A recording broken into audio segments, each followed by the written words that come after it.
Hi friends, welcome to Bensi Flower channel. இன்னைக்கு நம்ம பார்க்க போறது என்னன்னா 12th public English question paper தான் நான் உங்களுக்கு கொடுத்திருக்கேன். ப்ரீவியஸ் அதாவது போன வருஷ கொஸ்டின் பேப்பர் இது. இந்த கொஸ்டின் பேப்பர் நீங்க ஒரு ஐடியாக்காக பார்த்துக்கோங்க. இந்த கொஸ்டின் பேப்பர் நீங்க பார்த்தீங்கன்னா இதுல இருந்து உங்களுக்கு ஒரு ஐடியா கிடைக்கும். எப்படி நம்மளுக்கு கொஸ்டின் நம்மளுக்கு கொடுப்பாங்க அப்படினு. இதுல கொடுத்திருக்க மாதிரியே தான் பார்ட் 1 பார்ட் B அதாவது எதுல ஒன் வேர்ட் எத்தனை கொடுத்திருக்காங்க. இதே மாதிரி தான் உங்களுக்கு கொஸ்டின் வரும். ஃபர்ஸ்ட் 20 ஒன் வேர்ட் கொடுத்துருவாங்க. சினானிமிஸ்ல ஒரு 3, ஆன்டனிமிஸ்ல ஒரு 3. அப்புறம் ஃபுல்லாக உங்களுக்கு கிராமர் அந்த மாதிரி கொடுப்பாங்க.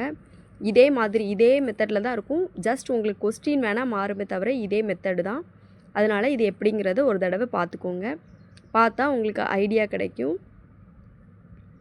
உங்களுக்கு இந்த சினானிமிஸ் ஆன்டனிமிஸ் இம்பார்ட்டன்ட் எல்லாமே உங்களுக்கு அடுத்தடுத்த வீடியோவில் நான் உங்களுக்கு ஆன்சரோடி அப்லோட் பண்ணுறேன் ஃப்ரெண்ட்ஸ். நம்ம வீடியோ ஸ்கிப் பண்ணாமல் பாருங்கள். அப்போ தான் உங்களுக்கு யூஸ்ஃபுல்லாக இருக்கும். தென் important paragraph, summary, hints, developing, letter எல்லாமே எப்படி எழுதணுங்கிறதையும் உங்களுக்கு ஈஸியாக நான் உங்களுக்கு எழுத சொல்லித்தரேன். நம்மளோட class full and full free class தான். எந்த வித பைசா எதுவுமே நீங்கள் பே பண்ணி படிக்கிற மாதிரி இருக்காது. நம்மளோட சேனலை மட்டும் சப்ஸ்கிரைப் பண்ணி வச்சுக்கோங்க. தென் இந்த வீடியோக்கு கீழே பார்க்குறவங்க எல்லோரும் ஒரு லைக் பண்ணி வச்சுக்கோங்க. இந்த வீடியோ உங்களுக்கு பிடிச்சிருந்துச்சுன்னா உங்களோட ஃப்ரெண்ட்ஸ்க்கும் ஷேர் பண்ணுங்கள். அப்புறம் பொயட்டிக்லேருந்து கொஸ்டின் ஆன்சர் கேட்பாங்க. தென் செக்ஷன் 2ல் வந்து பொயட்லேருந்து உங்களுக்கு கொஸ்டின் கேட்பாங்க. டைரக்ட் ஸ்பீச், இன்டைரக்ட் ஸ்பீச் அது எல்லாமே கேட்டுருவாங்க. அதுலேருந்து எனி 3 அட்டன் பண்ணணும். அப்புறம் எனி 2 வந்து அட்டன் பண்ணணும். தென் வந்து பாடத்தில் உள்ள கொஸ்டின் ஆன்சர் 2 தான் கேட்பாங்க. இஆர்சியில் ஏதாட்டு 2 நீங்கள் அட்டன் பண்ணணும். இஆர்சியில் ஈஸியாக எப்படி எழுதலாம், எப்படி நிறைய மார்க் ஸ்கோர் பண்ணலாம் அதோடது எல்லாமே நான் உங்கள்கிட்ட கொடுத்துருந்தேன் ஃப்ரெண்ட்ஸ். அப்புறம் ஒரு டயக்ராம் மாதிரி கொடுத்து அதுலேருந்து கொஸ்டின் கேட்பாங்க. அப்புறம் ஆப்பிள் ஜூஸ் ப்ரிப்பேர் பண்ணுறது எப்படி அது எல்லாமே நான் உங்களுக்கு சொல்லுதேன். அப்புறம் பேராகிராஃப் என்ன கேட்டிருக்காங்கன்னா இதில் a nice cup of tea கேட்டிருக்காங்க. அப்புறம் on the rule of the road கேட்டிருக்காங்க.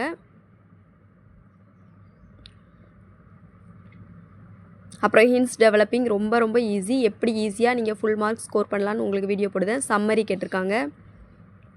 த ஹசார்ட்ஸ் ஆஃப் த இன்டர்நெட் அதை பற்றின ஒரு 150 வரி எழுத சொல்லியிருக்காங்க. அது இல்லைனா நீங்கள் சம்மரியே இதுக்கு ஈஸியாக நீங்கள் அட்டன் பண்ணிட்டு போயிடலாம். சம்மரியில் ஃபுல் மார்க் ஸ்கோர் பண்ணிடலாம். எல்லாமே உங்களுக்கு நெக்ஸ்ட் வீடியோவில் நான் அப்லோட் பண்ணுறேன் ஃப்ரெண்ட்ஸ். அப்புறம் ஃபில் இன் த பிளாங்க்ஸ் அதில் கொடுத்துருக்கதை சூஸ் பண்ணி எழுதணும். அப்படி இல்லைனா எரர் ஸ்பாட் ரொம்ப ரொம்ப ஈஸி. அதையும் நான் உங்களுக்கு எப்படி ஈஸியாக நான் உங்களுக்கு சொல்லித்தரேன். அப்புறம் ஒரு பேராகிராஃப் கொடுத்து அதுலேருந்து கொஸ்டின் கொடுத்து அதுலேருந்து ஆன்சர் பண்ண சொல்லுவாங்க. அந்த கொஸ்டினுக்கு ஆன்சர் எப்படி பண்ணலாங்கிறதையும் நான் உங்களுக்கு வீடியோ பண்ணுறேன். இந்த வீடியோ உங்களுக்கு பிடிச்சிருந்தா லைக் பண்ணுங்கள், சப்ஸ்கிரைப் பண்ணி வச்சுக்கோங்க. அப்போ தான் நான் போடுற வீடியோ உங்களுக்கு தொடர்ந்து நோட்டிஃபிகேஷனாக வந்து சேரும். தேங்க்யூ ஃபார் வாட்சிங்.